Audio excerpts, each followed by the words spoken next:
Sometimes in life, like, you have to take, a leap of faith and do what feels right. Do what feels right to do. And the yeshiva that I went to was the best decision that I made in my life. That has helped me grow as a person, spiritually, emotionally, and and I'm just the happiest I've ever been in my life.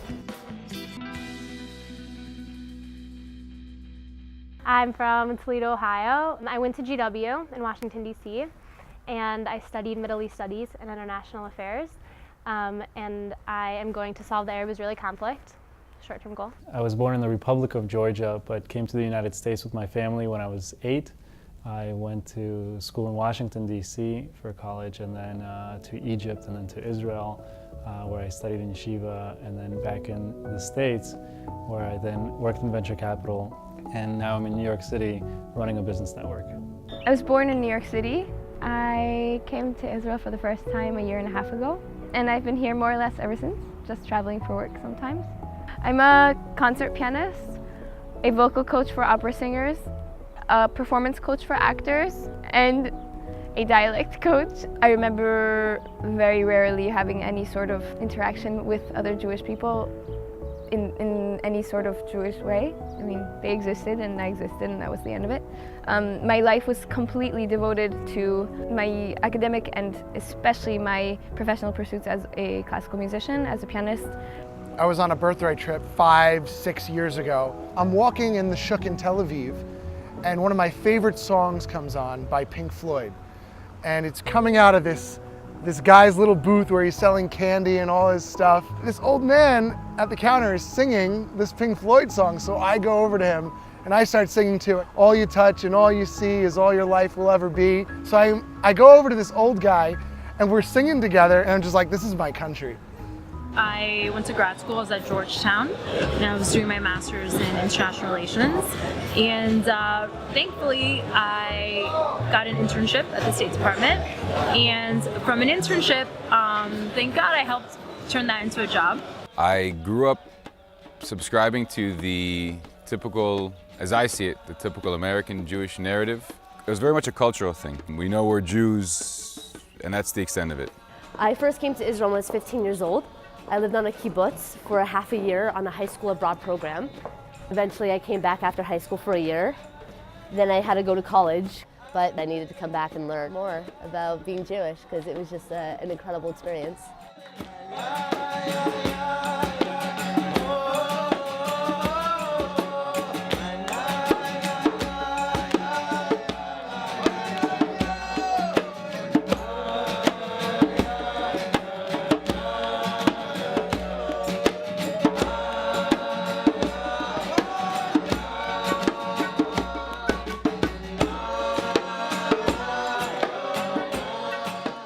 Jewish. I knew I was Jewish. I didn't know what that meant, but I knew that's what I was. That's what our family was.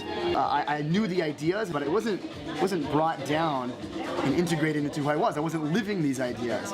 You come to Israel and you're in this like environment of people who are just all about growing and learning and living the best life and just being good people. Just being good people. You become a better person. They bring you up. I didn't know anything about Judaism growing up. I didn't know anything about my culture, my religion, and what better place to learn about it than Israel. Anyway, I met a lot of people who had grown up religious, and they were all like living alternative lifestyles.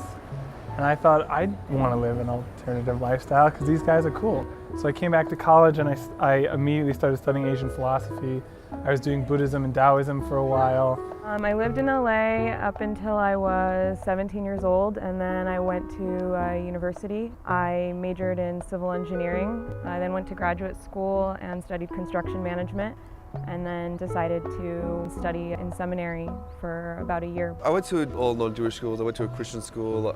I was one of the apostles in Jesus Christ Superstar. Spiritually, I was very, very distant from Judaism. I wasn't turned on by Judaism at all. In fact, I was more into alternative religions like yoga, Buddhism, meditation. I would do weekly retreats of yoga, and I still love the alternative, esoteric things of life, and I really had no idea that Judaism had any of that kind of side to it. And I asked myself, if I'm so open-minded about everything else, I was very left-wing, I was very open-minded about everything. I was like, if I'm so open-minded about everything, Maybe I should be at least a little bit open-minded about my own background, my own roots, my own religion. Grew up connected to a conservative synagogue, not because we believed in conservative Judaism per se, but only because we weren't Orthodox. I'm from London originally. This is my house. This is my Pilates and yoga studio. And I teach the Pilates, and I have yoga teachers coming in, and they run classes here. I feel like I have a fantastic network of people, and I enjoy life. I enjoy day to day. It's very colourful, it's very exciting, it's very alive. I could never imagine just going back to England and just being one of the masses.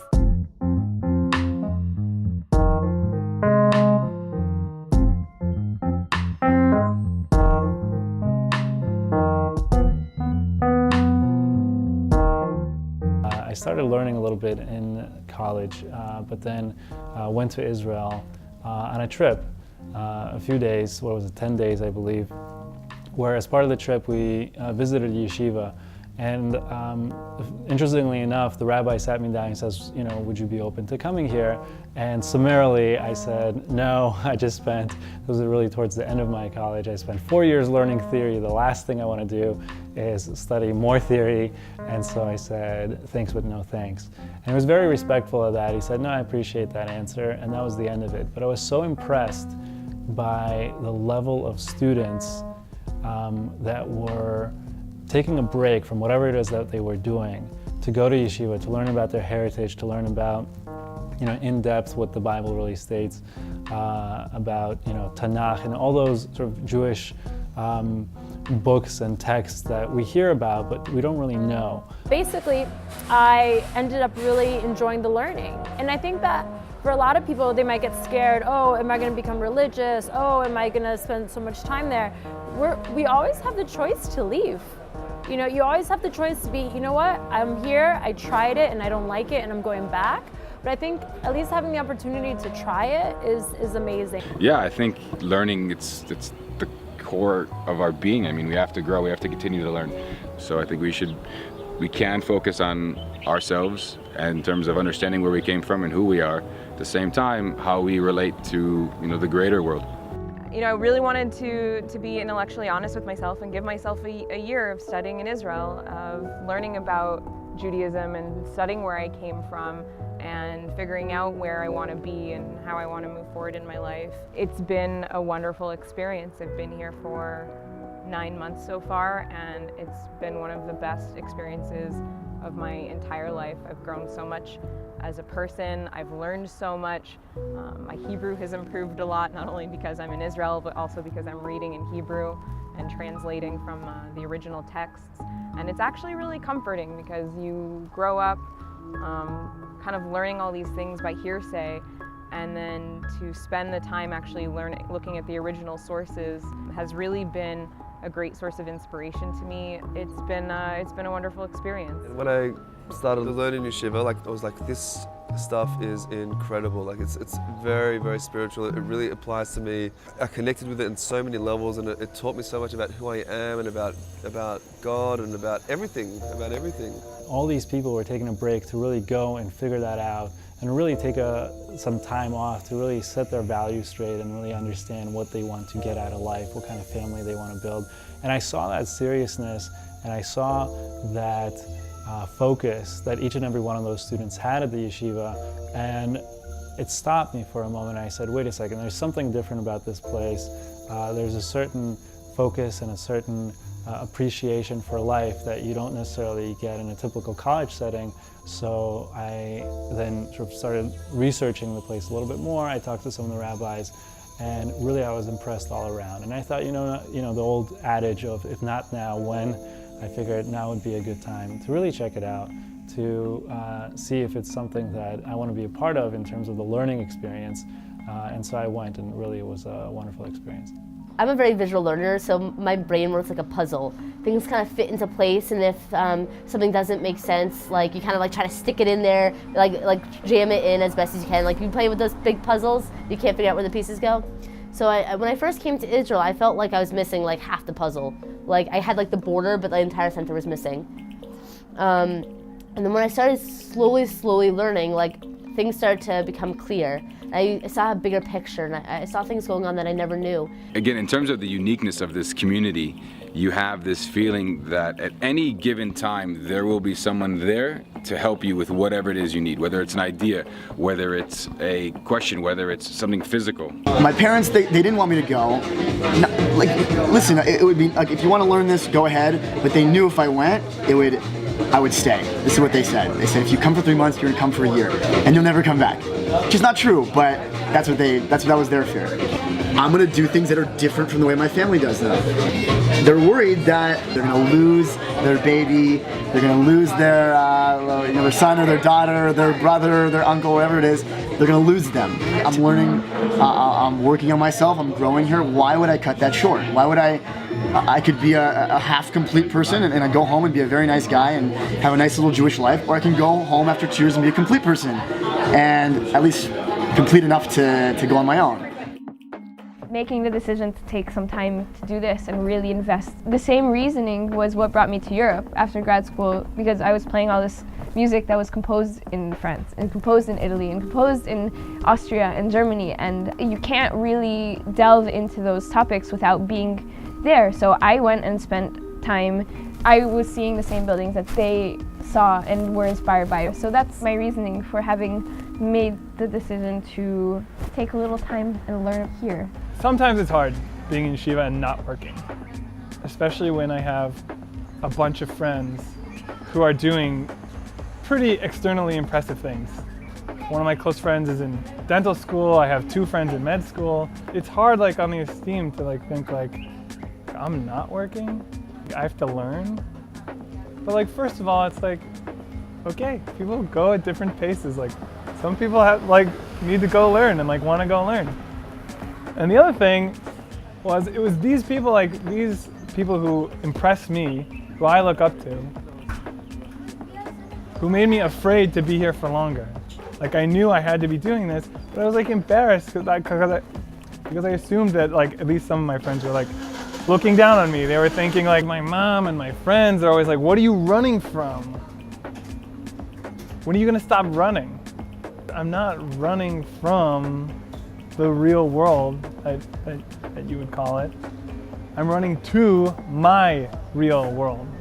Professionally, there's always the concern that taking some time off sets you behind and it kind of sets you back a little bit. But sort of my experience, looking back on it, I realized it wasn't the case. People appreciate somebody who kind of stands out for the crowd. So I was planning on staying in DC and working in the foreign policy world. Then I sort of decided I wanted to come to Israel. And that was an argument with my parents. They wanted me to get a job. And I was like, well, there's no time like the present to pause and sort of take time to figure myself out and figure out what's important to me and what I want in life and who I am.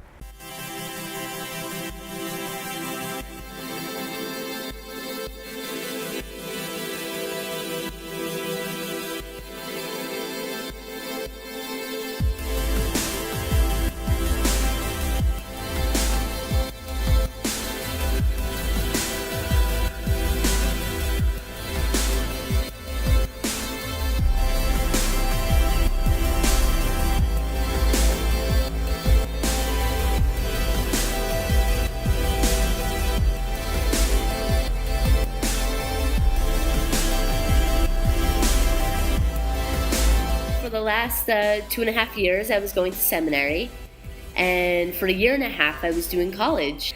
And I also got some amazing news that I got accepted to Harvard's Masters of Education program. It's a Masters of Education in Human Development and Psychology. I think sort of the overarching goal here is just to become the best human being, right? 2 years of just focus on personal development. I think really the idea is to calibrate the mind and the heart. What's 1 year in the grand scheme of life? When you're 60, you're gonna look back and remember when I was 22, 23, I went to Israel for the year. It's almost too good to be true.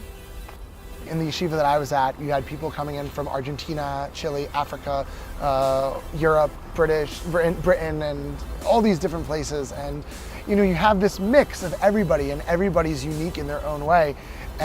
But everyone is on the track of becoming a better person. They all want that, and you're just around really good people, and it's very inspiring. And I think it's an experiential thing. It's any words that I can put on it really does limit it, and we all have this common history together, and you know, we're a family. We should try things, and if it doesn't work, we at least know and we move on. And I think it's really an important opportunity to really get to check things out. You know, the truth of the matter is that I stayed longer because I thought I was getting a lot out of it, and I really enjoyed learning. And it was really such a gift to be able to spend 1 year that you're just learning about yourself. I think it's very powerful and very important to understand what it means to learn in Israel, what it means to be able to come to Israel, what it means to be able to stand in Jerusalem and access things we weren't able to access for literally thousands of years. For me, the yeshiva experience was positive. I wouldn't say it's for everybody, just because it's a really unique experience. It's really an intense experience. For me, it was a very positive experience. But if somebody decides, you know, I want to do this just because of social pressure or peer pressure, or because they have nothing else going on for the moment, I would truly discourage them, because it's an opportunity of a lifetime. But you have to approach it the right way. You really have to see it as an opportunity, and you have to approach it in a way that enables you to really get the most out of it, and then leave yeshiva better equipped for the world. Yeah, it's a very unique community, a very unique group of people. Nobody judges anyone at all. People at all different religious levels. We dress different ways. We keep different amounts of halachot, and we all come from different backgrounds. Some are married, some are not, and yet there's this feeling of unity amongst people and acceptance. And I feel like within this community, no matter what I became, they would still accept me. Part of the amazing thing about being there is just being around people who are passionate about being good and being better and honoring their authentic selves. If you come here and learn, it's your experience, and it's only your experience, and you have to remember that, so you can come here and you can learn and you can still be you. For me, the primary reason why I wanted to be in Israel is because I thought this was the best environment to learn. It really solidified what I knew about myself, and it's almost like rediscovering everything you already knew. Don't be scared. Give it a shot. Come here and try it out. Like me personally, it was the best decision that I made in my life. It's given me a lot. Met so many wonderful people. It's been spiritually fulfilling, and just been amazing. Some of my best friends saying that I seem happier than I've ever been, I seem more myself than I've ever been, I've just become a better person, and those are all in line with the goals that I had originally. We're always growing, we're always moving, we're always learning. The reality of what learning in Israel is like is different from what one might suspect from far away. There's something in the air, there's something here. It's more than just a history, it's more than just a culture. Like when I was in the Shuk and I was singing Pink Floyd, all you touch and all you see is all your life will ever be. I just don't believe that anymore. Your life is so much more than all you touch and all you see.